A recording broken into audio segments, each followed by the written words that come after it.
Solenidade da Santíssima Trindade, ano B, Capela da PUC de São Paulo.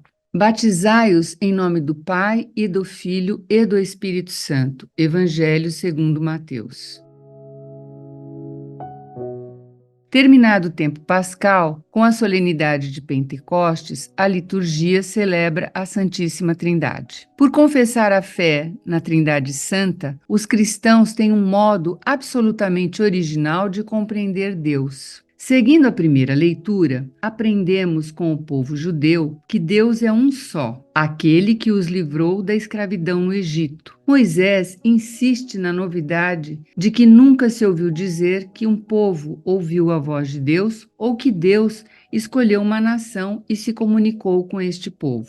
O Senhor, que é Deus lá em cima no céu e aqui embaixo na terra, deu ao povo escolhido uma ordem e a missão de reestabelecer a relação, que foi rompida pelos pais primordiais Adão e Eva com o pecado original. A verdadeira vida é marcada pela relação central com Deus. Esta centralidade foi gradualmente sendo escondida pelo peso da lei e da pessoa, que se vê obrigada a pôr em prática tais leis e preceitos, reduzindo Deus a uma realidade legalista para o homem. Entre o ideal da lei e a falta de compreensão de seu fundamento, existe uma enorme lacuna que gera no homem medo e escravidão. O homem conhece a lei, mas não consegue cumpri-la. A relação fundante Deus-homem termina em uma grave decadência. Jesus Cristo veio para restabelecer a relação filial e sua mensagem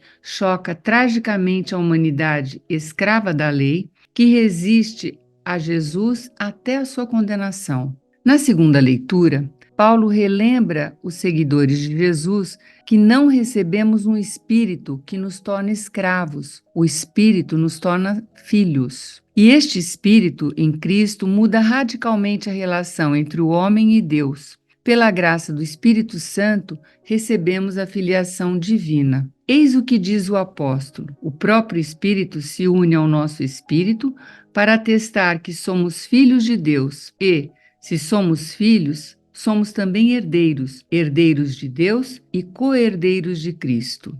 A vida do cristão é marcada pelo batismo. Todos os dias morremos e todos os dias ressuscitamos se vivermos a centralidade desta vida não como servos, mas como filhos de Deus. O batizado deve viver na comunhão, alimentado pelo sangue e pelo corpo de Cristo. Este é o discernimento na vida diária do batizado, acolher um modo de viver em unidade com Deus Trino. A natureza divina está toda no Pai, toda no Filho e ainda toda no Espírito Santo. Esse é o mistério que o cristão vive concretamente. Viver no outro é o modo de Deus se aproximar do humano sem perder sua existência divina. Cada um se realiza quando faz emergir o outro, e esta é a vida em Deus, que é partilhada conosco. Isso é o que acontece ao homem quando se deixa amar por Deus, que nos faz participar dessa existência e promete: estarei convosco até o fim do mundo. Deus é absolutamente uno e, no entanto,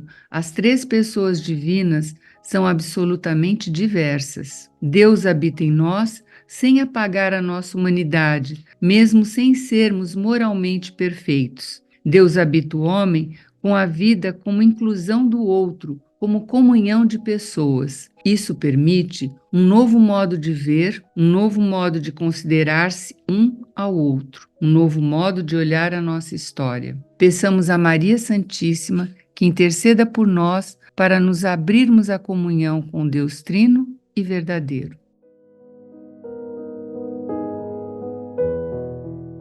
Irmãos e irmãs, celebrar a festa da Santíssima Trindade é sempre um convite à abertura, à contemplação ao mistério de Deus. Entender sua revelação ao longo da história, como nos ensina o povo judeu, nos leva a olhar as nossas próprias histórias como lugares da revelação do Senhor. Compreender nos ensinamentos de Jesus a sua plena revelação, que nos chama a assumirmos a nossa filiação divina. É outro chamado a aprofundarmos esse mistério do que é Deus. Viver em comunidade, guiados pelo Espírito Santo de Deus, como nos lembra o apóstolo Paulo, é outro caminho de aprofundarmos este mistério. Que ao longo desta semana e sempre em nossa vida cristã, possamos ter esta abertura de coração ao mistério do Pai, e que este mesmo Deus que é uno e trino continue a nos abençoar. Ele que é Pai, Filho e Espírito Santo. Amém.